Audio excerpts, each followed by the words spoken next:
Jail থেকে পালিয়ে এসেই রূপার যমজ বাচ্চাদের চুরি করলো রুডি। অনুরাগের ছোঁয়া ধারাবাহিকে দেখা যায় উপযুক্ত ডোনারের জন্য অপেক্ষা করতে থাকে সেনগুপ্ত বাড়ির সবাই।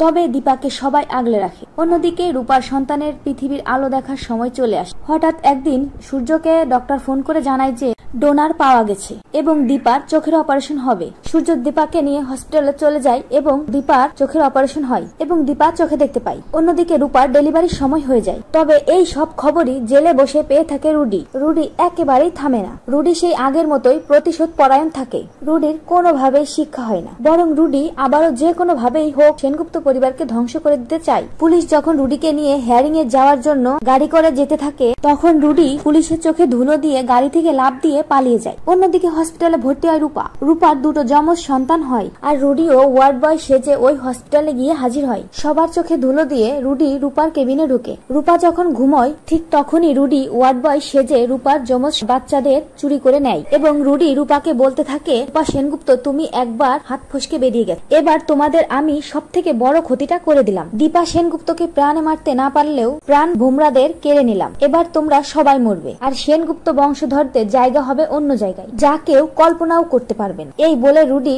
ওই বাচ্চা দুটোকে ওখান থেকে চুরি করে নিয়ে আসে। রূপা চোখ খুলে তার ওই দুই সন্তানকে আর দেখতে পায় না। রূপা চিৎকার করে কাঁদতে থাকে আর সেখানে সবাই আসে এবং দীপা রূপার কাছে আসে আর বুঝতে পারে তার সন্তানদের চুরি করে নেওয়া হয়েছে। তবে কে এই কাজ করতে পারে? রুডি তো জেলে, তাহলে কে করলো এই কাজ? অপরাধীকে খোঁজার জন্য দীপা রুদ্রমূর্তি নেয়। তো বন্ধুরা, তোমরা এটাই চাও তো যে রুডি যেন রূপার সন্তানদের কোনো ক্ষতি করতে না পারে? কমেন্ট করে জানাতে ভুলো না।